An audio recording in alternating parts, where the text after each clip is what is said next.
10년이면 달수로 따지면 한 130개월 이상이잖아요.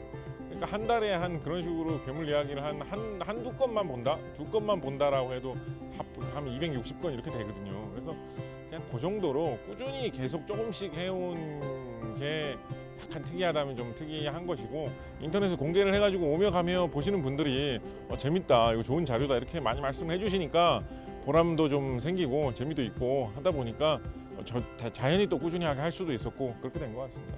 이게 의외로 동료 작가분들도 좀 그렇게 장벽을 느끼시는 분들이 있는데, 사실은 한국 고전 번역원이나 이런 국가기관 같은 데서 우리나라 옛날 기록을 인터넷에 그냥 번역을 다 해가지고 공개해 놓은 자료도 굉장히 많이 있거든요. 예를 들어서 무슨 조선왕조실록이라든가 뭐 고려사 저료라든가 뭐 이런 자료 그냥 다 공개돼가지고 인터넷에 검색 다 할 수 있는 상태로 그냥 올라와 있기 때문에 사실 쉽게 구할 수 있는 자료도 꽤 많이 있습니다.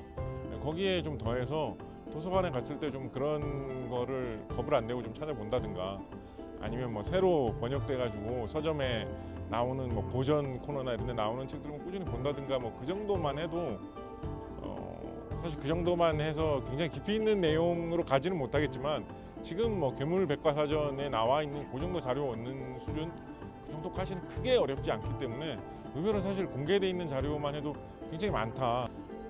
책에 보면 가나다순으로 정리되어 있는 책이니까 되게 앞쪽에 나오는 괴물인데, 강철이라는 괴물이 있어요. 강철. 어떻게 보면 용하고도 비슷하고, 용이지만 무슨 소나 말하고도 비슷하게 생겼다고 하는 괴물인데, 홍수나 가뭄이나 이런 자연재해를 일으키는 악한 그런 괴물로 나와 있습니다. 그런데 이 괴물 이야기가 한 17세기, 18세기에 조선에 굉장히 많이 퍼져 있었던 것 같거든요. 서로 다른 여러 사람의 기록 속에 강철이라는 괴물이 있다더라라는 내용이 여러 군데서 많이 보입니다.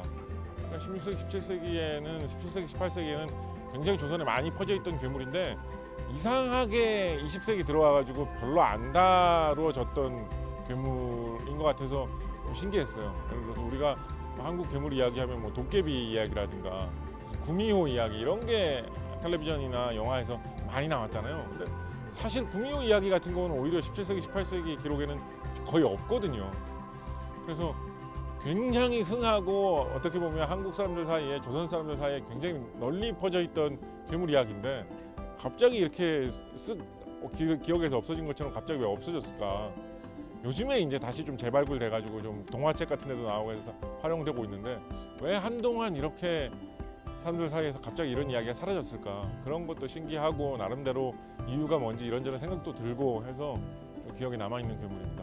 한국 괴물백과 만드는 과정에서 좀 크게 느꼈던 건 뭐냐면, 딱히 그런 어떤 한쪽으로 기울어진 특징이 별로 없는 것 같아요. 한국의 그런 이야기들이 종류가 굉장히 많이 있거든요. 사실 굉장히 많이 있고 다양하게 펼쳐져 있기 때문에 뭐 어떤 하나가 특색이다라고 말하기 사실 좀 곤란한 그런 면이 있습니다. 그런데 굳이 우리가 한국 전설 같은 것들을 좀 잘 모르다 보니까 그동안 중국 전설에 비해서 한국 전설은 이런 게 특징이다, 유럽의 전설에 비해서 미국의 무슨 전설에 비해서 한국의 전설은 이런 게 특징이다라는 거를 좀 한국 이야기는 다르다라는 걸 강조하기 위해서 좀 그쪽에만 좀 초점을 맞춘 측면이 그 전까지 좀 없지 않아 있었던 것 같아요.